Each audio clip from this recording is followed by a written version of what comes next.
It's not easy to get this across. What does it mean, ecstatic truth, and what constitutes just mere fact, which is the truth of accountants. Even though one has to, we shouldn't dismiss the power of facts, because as one of the lessons says, facts create norms, and they create norms including ethical norms. Mm-hmm. When you see, for example, footage shot in concentration camps right after they were liberated, it is fact, and nothing but that. And it has such an immense power that it creates norms of moral behavior.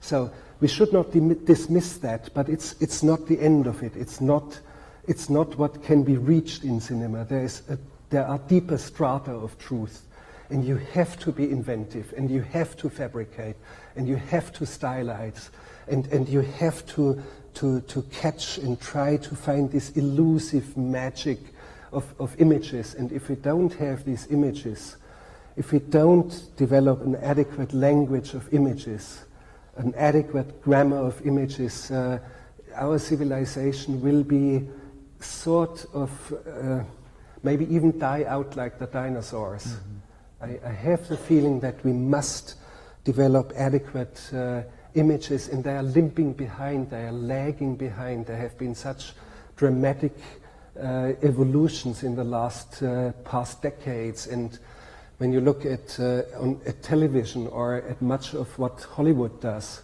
there is something very unsatisfying, and there's a deep gap between what is us and what these images are. And so that's where we have to look out for that. Knowing that we wanted to tell a story about Santa Monica and Highland, I had never seen it in film and TV, and I don't know why. I just knew that by passing this location, there were many stories to be told here. Matt, hey, no.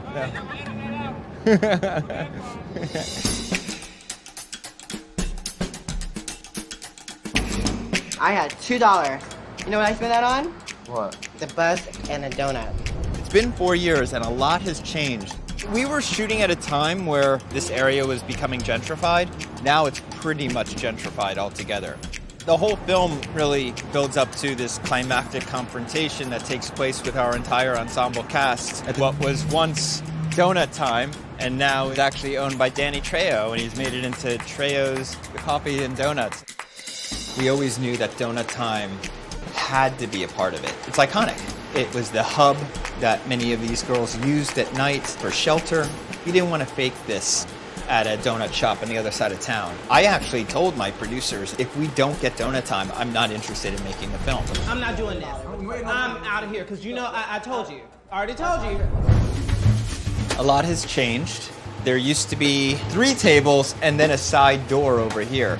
That's where we had Razmik's wife enter with the child. We shot over the course of 3 nights, but only 2 nights inside, and they started to close at midnight. So we could only really shoot 7 to midnight. So we had 5 hours one night, 5 hours the second night, and it was a running gun marathon.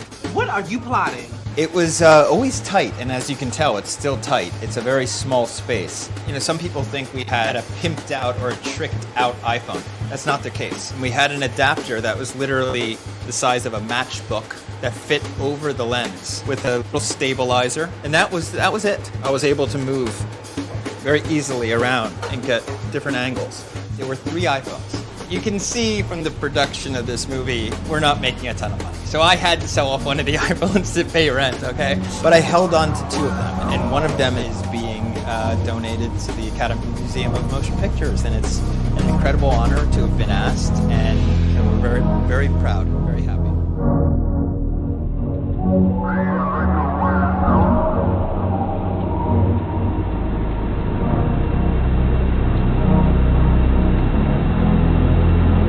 And I think that's something that, you know, basically I wrote Brick, which is the first movie I made when I was right out of college. So I wrote it when I was like 22, and I basically spent my 20s trying to get it made. And didn't actually make it until I was turning 30.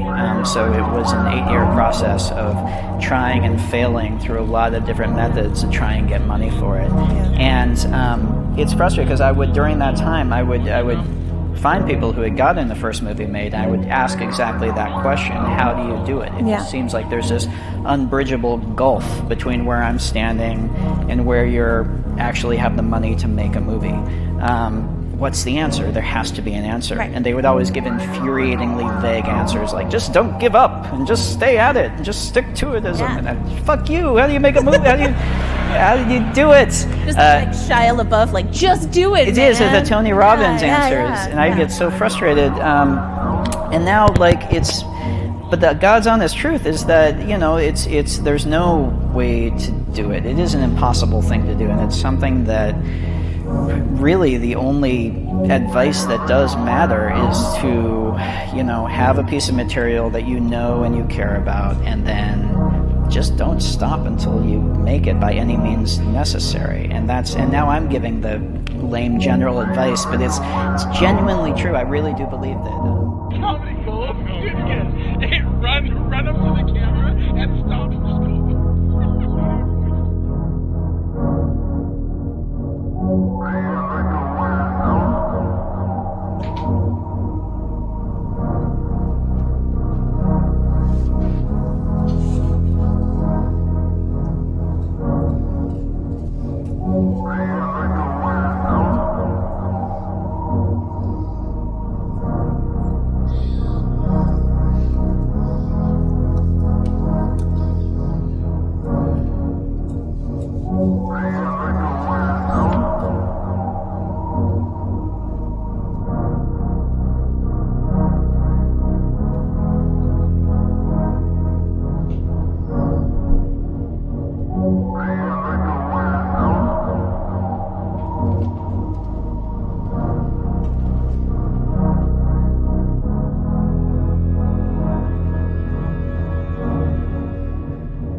always a girl. Yeah.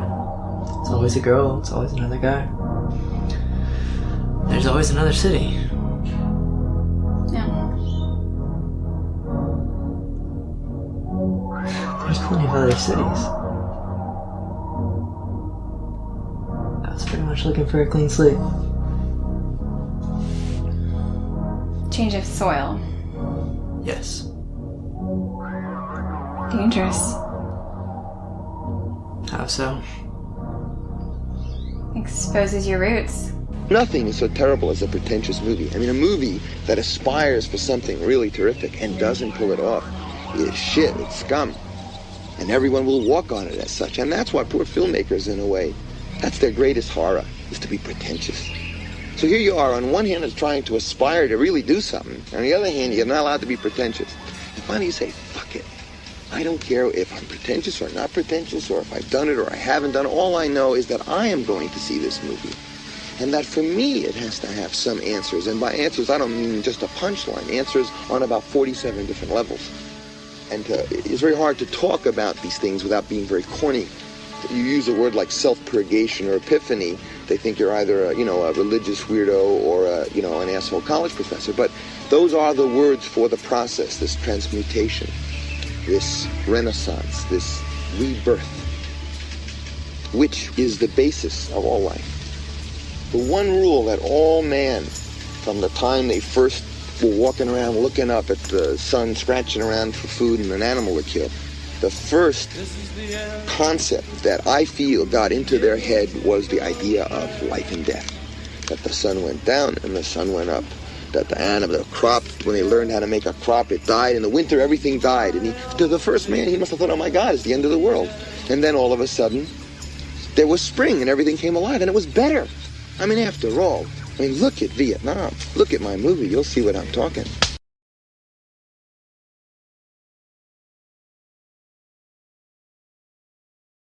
When I was 19, I read the first book outside of school for pleasure.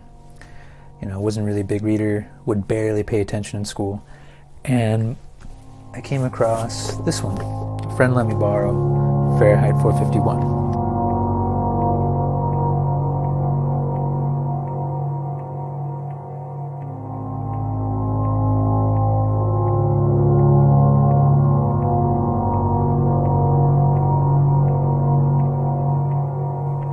It just got me excited, knowing that there was a whole world of different ideas and stories and things that I could learn that I didn't know before. Knowing that I wouldn't know everything, but anything that I could choose independently on my own, whatever kind of glowed, so to speak, I can pick up, and I can learn whatever I want to learn. And that was very empowering. It was a very empowering message. And I suspect if I would have read that in school, I know other people have read that in school, if I would have read that, maybe it wouldn't have resonated the same way. It was me just kind of by chance stumbling upon that book that it kind of hit me a lot. It just had like a higher resonance, to use a woo-woo kind of term. It just glowed and it just stood out and it left an impact. Ah, Robinson Crusoe. The Negroes didn't like that because of his man, Friday. And Nietzsche. Ah, Nietzsche. The Jews didn't like Nietzsche. Now, here's a book about lung cancer. You see, all the cigarette smokers got into a panic, so for everybody's peace of mind, we burn it. Ah, now this one must be very profound. The Ethics of Aristotle. Now, anybody that read that must believe he's a cut above anybody that hadn't. See, it's no good, Montag. We've all got to be alike. The only way to be happy is for everyone to be made equal. So, we must burn the books, Montag. All the books. Films and songs and conversations that we have with each other do something similar, where you're kind of engaged. You kind of like lose track of time. Things go by really quickly. Things that were once difficult, once you kind of get to a sweet spot where it's still a little bit challenging, but you've mastered enough, or you're kind of in this little middle ground, and it's pretty much a flow state. And when you're here, everything kind of just makes sense. You know, you're not caught up here, and you're kind of coming from just a real place. I don't know how else to word it. I've made the point on many occasions that the only thing you're ever going to own in your life is your work. I own my books. The farmer who farms creatively and happily is a man that knows every stalk of wheat or corn that comes up on his land, because he has tilled these fields, because he has planted the seed, because he has picked the fruit, because he has painted the barn. It doesn't sound like much, does it? But when you actually paint a house, I painted a house, a whole house once. I'd never done anything like it. It was hellish work. I hated every moment. But when I was over and stood back, it looked beautiful, and I was rather proud of myself. The house belonged to me suddenly. So we belong only by doing, and we own only by doing, and we love only by doing and knowing. And if you want an interpretation of life and love, that would be the closest thing I could come to. You can interpret what I'm trying to say any way you want, but there are things that are in your control and there are things that are out of your control. And what you can control, you should work extremely hard. You can choose what you want to do with your time and how you are choosing to invest your time and your energy, your emotions, your pretty much what are you gonna, you only have so much time and you only have so much vitality. For instance, in the morning, I have the most energy. Midday, I'm okay. By the end of the day, I could still do things, but as far as like mental tasks, like reading like a dense book or anything like that, it's not gonna happen. It's not gonna happen. I can still manage creative tasks, but as far as like studying things that I don't want to do on my own, I'm not gonna do it. Same with working out. Like, I'm not gonna work out at night. I can't do that. Some people are the opposite. You know, it's like the only time they can write, it's the only time they can work out. But these things are true to you. You kind of know yourself better than anyone else, obviously, right? Obviously. So when you kind of stray away from that and you invest too much energy in things that you can't control, things that are not you, you can't control other people. You know, you can influence and you can elaborate, and this is something you can invest a lot of time into. You can choose how to communicate your messages, how to elaborate an idea, and share your perspective. And the most important one that no one's fucking doing right now is listening. You can listen to another person and not make an assumption on their inner life, assuming that their inner life is less rich than yours. The only matter of concern to a wise and philosophic individual is the things completely under your control. You can't control the movements of the sun and the planets. You can't control whether a leaky ship sinks or makes it to port. You can't control the weather. You can't control other people. You can't control the society around you. There's only one thing and one thing only that you are in control of, and that is you. Your will, your intentions, yourself. In other words, the wise man, the truly philosophical man, is the man who is entirely in control of his own soul, who takes utter and complete moral responsibility for his actions and is indifferent to everything else, not because he doesn't care about other people, not because he doesn't care about the felicity of the entire human species, but because it's not under his control. There's no use wondering or worrying about what tomorrow will bring, since tomorrow isn't under your control. Do what's right today and let tomorrow take care of itself. So always think in a grander scheme. Here from darkness to darkness and the brief stir in between, what are you going to do with your time? Do you want to waste your fucking life talking about politics and arguing with your neighbor and arguing with your family? Or do you want to learn more? Do you want to experience more? Obviously, there's a lot of constraints in your life right now, at least where I'm at. And I think for most people right now, they're not where they were expecting at the beginning of the year. And this is just the cards that we have right now. There's not too much we can do around that. You know, there are realities that we can't change on our own. And I guess that's the main thing. What can you control today and what can't you control? And given the choice to run it all back, how would you do things differently, if at all? So a lot of times we just kind of like, we have to go through this tumultuous period in order to appreciate the peace that we have, or to appreciate what we didn't know we had in front of us the whole time. And to kind of make a corny wrap on the whole thing, it's pretty much love, right? And that is the answer in almost every situation.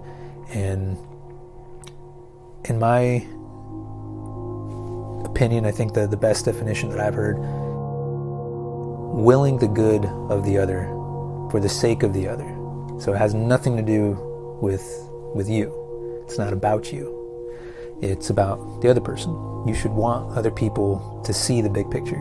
You should want to see the big picture. And it should be kind of like this beautiful thing where it's like, hey, look, we're all doing this thing. It's pretty weird. Let's help each other out, And that's a very willy-nilly kind of way of looking at it. You can look at it in a more pessimistic sort of way, where in different mythologies, I'm going to use like the Sisyphus analogy, where you're carrying a burden for all eternity. Pretty much it just never gets easy. Life is suffering. And if you accept that and you kind of go with it, instead of fighting it, you can make it kind of a joyous thing. It's like, you know what, we're here for a little while. We're meant to kind of carry as much of a burden as we can so the person next to us doesn't have to.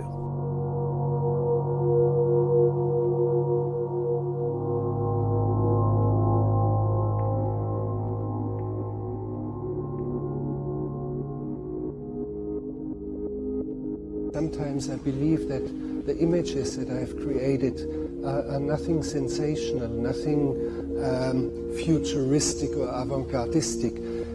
It is something that is deeply inside of us, dormant inside of us, and I'm the one who can awaken these images. And it's your images actually, and it's like a brother or a sister, unknown, unbeknownst to you, who all of a sudden comes to life, and you realize you've got a brother. And this is wonderful if I can create that. And all of a sudden, in rare moments it happens when you hear great music or when you see a great movie. Very rarely it happens that you have moments of deep illumination and moments where you know that you're not alone anymore. And that's the ultimate I can reach. If there's anyone out there who after seeing, let's say, Stroszek, has the feeling, I'm not alone anymore, then I've achieved everything I wanted to achieve in my life.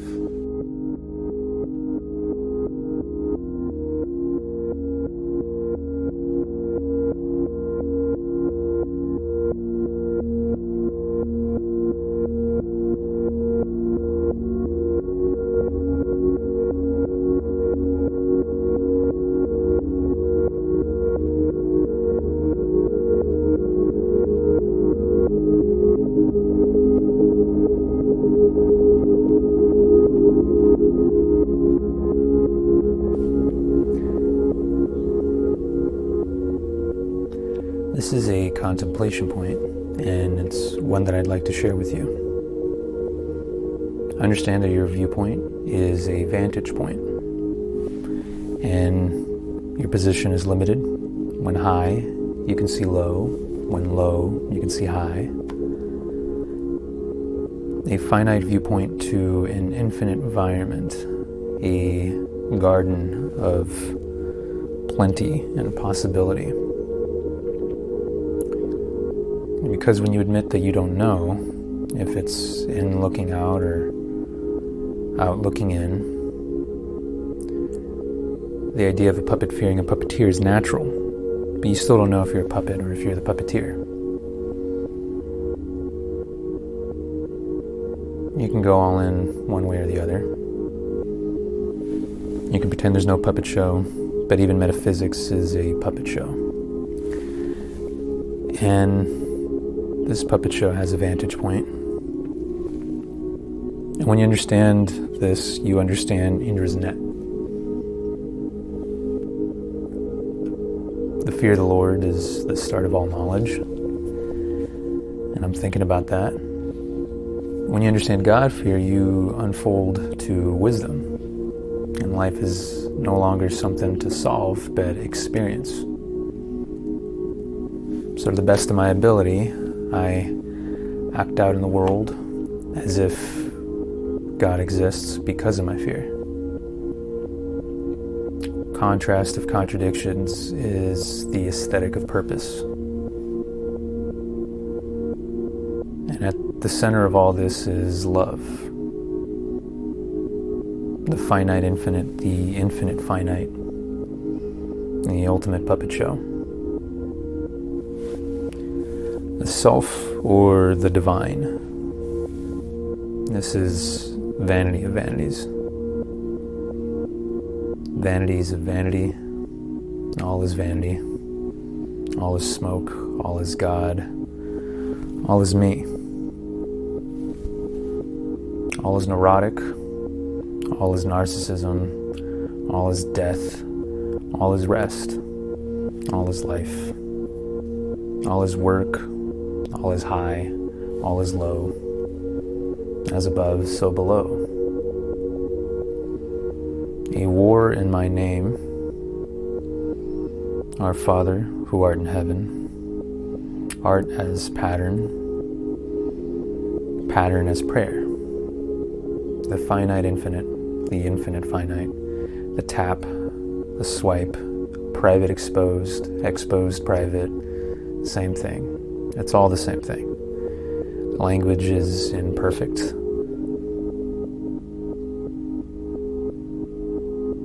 Vantage point, viewpoint. Don't try and hide. The first step in learning is bowing down. And I only know that I know nothing.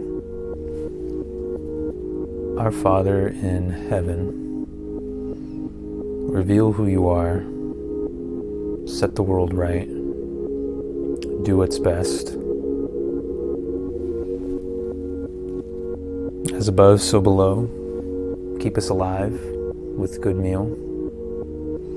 Forgive us as I've forgiven.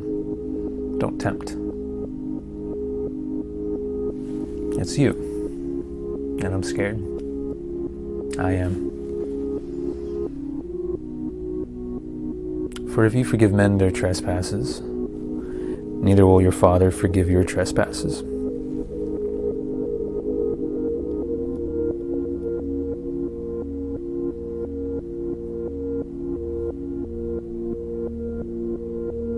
And I'm scared.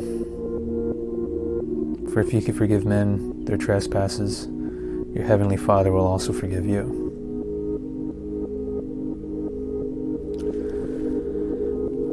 But if you do not forgive men their trespasses, neither will your Father forgive your trespasses.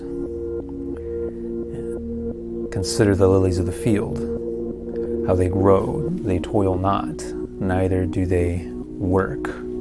And yet, I say unto you, Solomon, in all his glory, was not arranged like one of these. Wherefore, if God so prayed the grass of the field, which today is, and tomorrow is not, will he not much more pattern you? O you of little faith. Amen. Satnam, a war in my name. The end of the matter, all has been heard. God-fear, lilies, contrast of contradictions, the aesthetic of purpose.